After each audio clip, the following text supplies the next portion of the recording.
कब्ज की शिकायत है, बवासीर की शिकायत है, इसका भी मोटापे के साथ कनेक्शन है। और फैटी लीवर, जो लीवर हमारा सुस्त हो जाता है, पित्त की थैली में पथरी हो जाती है, इसका भी मोटापे से रिश्ता है। और दमे की शिकायत का भी मोटापे के साथ रिश्ता देखा गया है। फिर नींद ना आना और डिप्रेशन, इसका भी सीधा मोटापे के साथ रिलेशन है। लो एनर्जी लेवल रहता है मोटापे में, और अगर छोटे बच्चों को मोटापा होता है तो उसमें हाइट आगे नहीं बढ़ पाती, ये भी बड़ी दिक्कत की बात है।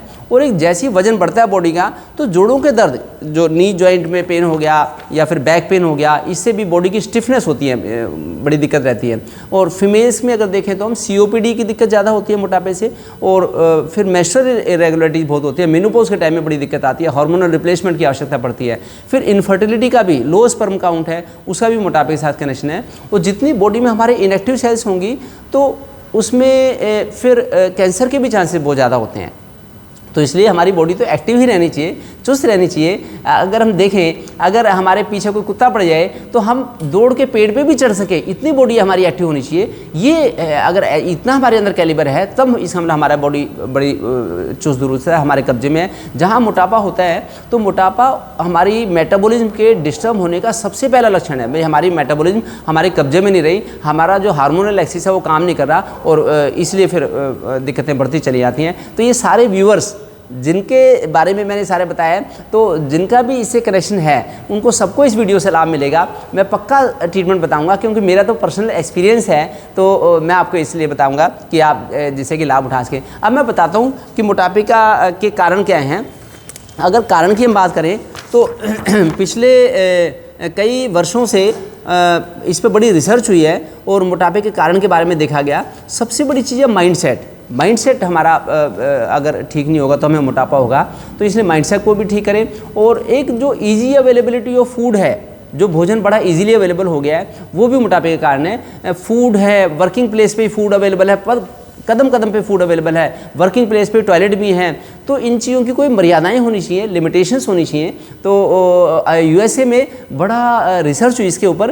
तो उन्होंने कई सारे कॉर्पोरेट हाउसेज में, कॉर्पोरेट बिल्डिंग्स में जो टॉयलेट्स हैं और जो फूड के प्लेसेज हैं, वो उससे दूर कर दिए, वर्क प्लेस से दूर कर दिए। उससे उनको बड़ा अच्छा रिजल्ट देखने को मिला, और मोटापे के ऊपर कुछ रिस्ट्रिक्शन हुआ।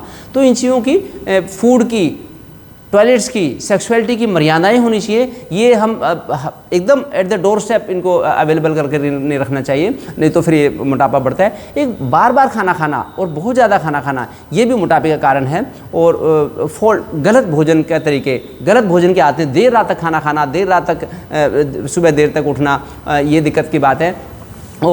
तो एक इनएक्टिविटी, जो इनएक्टिविटी रहती है, शारीरिक क्रियाशीलता की कमी होती है, वो भी मोटापे का कारण है। इसका भी आप स्क्रीनशॉट ले लें, ये इम्पोर्टेंट है।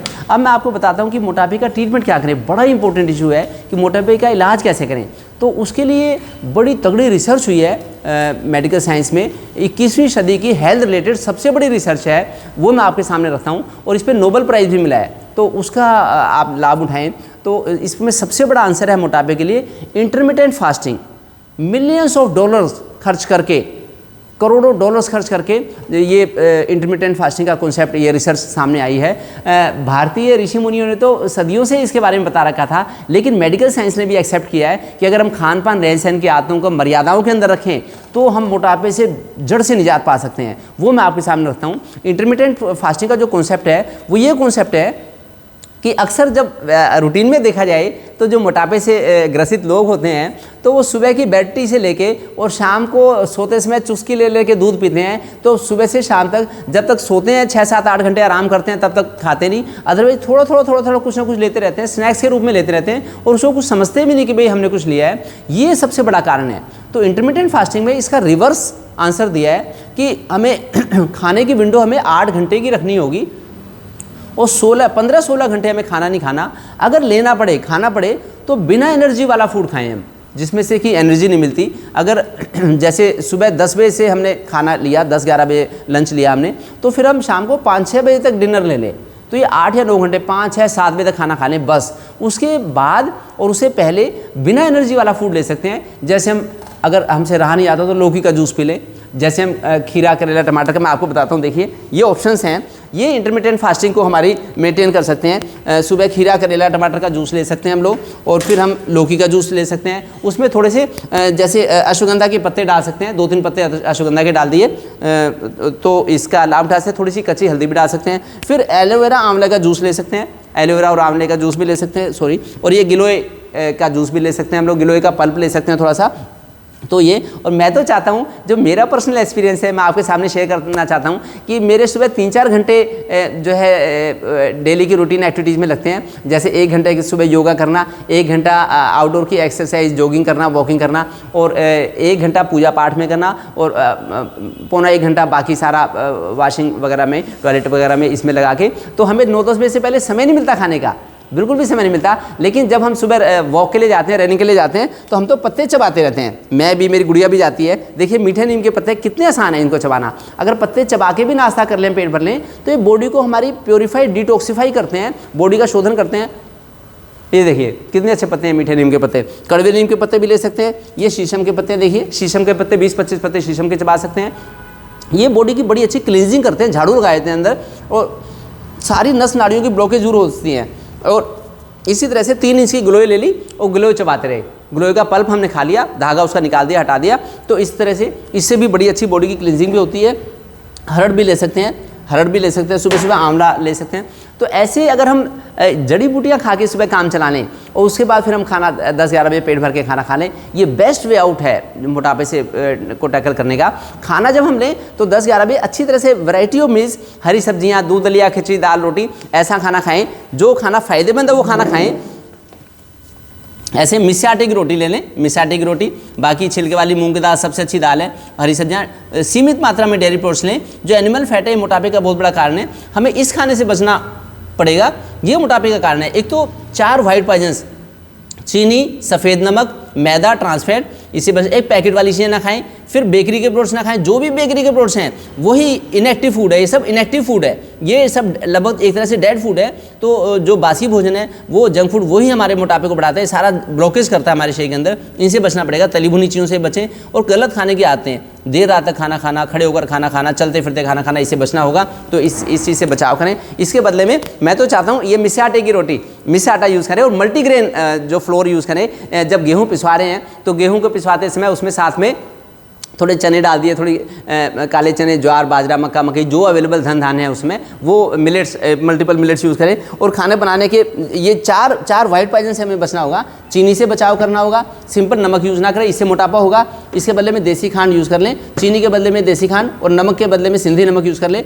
और कम से कम नमक करें, मैदे का उपयोग ना करें। इनसे बच के अगर हम रहेंगे तो अच्छा रहेगा। एक खाना बनाने के बर्तन जो भी हैं वो भी अगर पीतल के बर्तन हो तो अच्छा रहेगा। हमारे घर तो राजीव दीक्षित जी आए थे, पीतल के बर्तन कलई करके यूज़ करें, और ये तांबे के बर्तन, गिलास वगैरह यूज़ करते हैं। और हमारे घर तो राजीव दीक्षित जी आए थे, देखिए लिटरेचर उनकी, मेरे पास 2 दिन रहे थे हमारे घर, और मैं डिफरेंट जगह जगह गांव में लेके गया उनको, उनकी लिटरेचर भी है। जितने भी ऋषि मुनि थे इन्होंने जाने अनजाने में ही इंटरमिटेंट फास्टिंग फॉलो करी, और ये 100, 125, 135 वर्ष तक जीवित रहे। आचार्य चरक, आचार्य वाग्भट, आचार्य सुश्रुत। तो इस तरह से ये हमारे रियल हीरो हैं, और मैं तो इनको फॉलो करता हूँ। मेरे पापा भी 88 ईयर्स के हो गए और 100% हेल्दी हैं। तो जब सुबह का खाना है तो उसमें 10-11 बजे लंच ले लें हम, हरी सब्जियाँ, दलिया, खिचड़ी, दाल, रोटी। इसी तरह से दोपहर में जब भूख लगे 1-2 बजे के आसपास, तो उसमें हम थोड़े फल ले सकते हैं। और फिर शाम को 5-6-7 बजे पेट भर के फिर हम खाना खा लें, हरी सब्जियाँ, दूध, दलिया, खिचड़ी, दाल, रोटी। शाम का खाना थोड़ा सा लाइट है, सुबह का खाना थोड़ा सा हैवी चीज़ भी ले लें, कुछ मिठाई भी लेनी है तो वो भी ले सकते हैं हम, तो वो भी हमें पच जाएगी, डाइजेस्ट हो जाएगी। और 3 घंटे से पहले बार बार मुँह झूठा ना करें। एक बार खाना ले लिया हमने तो 3 घंटे बाद ही भोजन लेंगे तो ज़्यादा अच्छा रहेगा। तो जितना हम इन मर्यादाओं का पालन करेंगे तो हम निरोगी रहेंगे। अगर हम वैसे भूखों मरेंगे बिना गाइडेंस के ही, अगर हम 2 दिन तक, 4 दिन तक खाना ना खाएं, उससे बल्कि नुकसान होता है, उससे दिक्कत होती है। उससे तो फिर एक तो ये देखिए, उससे एक तो कमजोरी महसूस होगी हमें, फिर हमारी स्किन पे झुर्रियाँ पड़ेंगी, डार्क सर्कल हो जाएंगे आंखों के नीचे, फिर बाल झड़ेंगे हमारे, धातों की कमी होएगी, पथरी की शिकायत हो सकती है। तो बिना गाइडेंस के भूखों ना मरे। इंटरमिटेंट फास्टिंग एक प्रूवन एक मेथड है, एक कॉन्सेप्ट है, जिससे कि हमें फ़ायदा होगा, नुकसान नहीं हो सकता। हमारी बॉडी एनर्जेटिक रहेगी अगर हम इंटरमिटेंट फास्टिंग फॉलो करेंगे, उसका जरूर ध्यान रखें। लेकिन कौन लोग इंटरमिटेंट फास्टिंग ना करें, ये देखिए कि अनकंट्रोल्ड डायबिटिक्स और एक तो ना करें जब तक डायबिटीज़ कंट्रोल नहीं हुई है, और गर्भावस्था प्रेगनेंसी में भी इंटरमिटेंट फास्टिंग से बचना होगा। और जो लैक्टेटिंग मदर्स हैं, जो माँ बच्चे को दूध पिला रही हैं, उनको भी इंटरमिटेंट फास्टिंग से थोड़ा सा बचना पड़ेगा। ये इस चीज़ का ध्यान रखें। अगर हम मोटापे के लिए इंटरमिटेंट फास्टिंग को फॉलो करेंगे तो इन सारे लक्षणों में आपको आराम दिखाई देगा। जब मोटापा होता है तो एक तो पसीना बहुत ज़्यादा आता है, सांस फूलती है, खराटे आते हैं, और कॉन्फिडेंस की कमी महसूस होती है, और बॉडी ज़्यादा मूवमेंट नहीं कर पाती, रिस्ट्रिक्टेड मोबिलिटी रहती है। तो इससे एकदम एनर्जेटिक फील होते हैं। अगर इंटरमिटेंट फास्टिंग करेंगे 1 महीने में आपको पता लग जाएगा। आप मेरे साथ जुड़े रहें लगातार, जैसे मैं बिजी हूँ आप भी बिजी रहें। इस सेशन को शेयर भी करें आगे लोगों के साथ, बताएं। और जितने भी जो ये जो बाई प्रोडक्ट्स हैं, सब ये हमारे कोलेस्ट्रॉल है, शुगर बढ़ा हुआ है, कोलेस्ट्रॉल बढ़ी हुई है, बीपी बढ़ी हुई है, लीवर में भी सारे टॉक्सिकेंट्स जमा हो रहे हैं, थायराइड फंक्शन हमारे ठीक नहीं होते, किडनी फंक्शन ठीक नहीं होते, गाल स्टोन हो जाते हैं, गाल ब्लैडर में स्टोन होते हैं।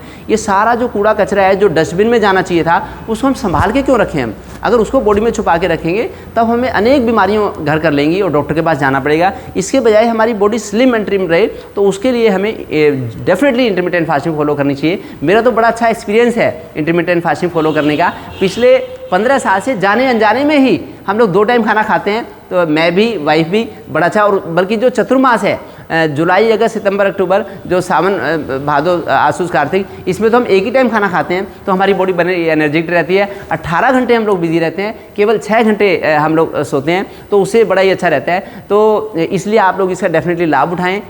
और जो भी इससे मोटापे से रिलेटेड जो भी क्वेरीज हैं आपकी, तो मेरे ये फेसबुक के भी जो पेज है, यूट्यूब का चैनल भी है, इन पे ज़रूर आप डिस्क्रिप्शन में देखें। और मैं हर थर्सडे और हर संडे को लाइव होता हूँ, तो आप इसमें भी जुड़ें ज़रूर, जिससे कि जो भी क्वेरी है उसका डिटेल में आंसर कर सकूँ।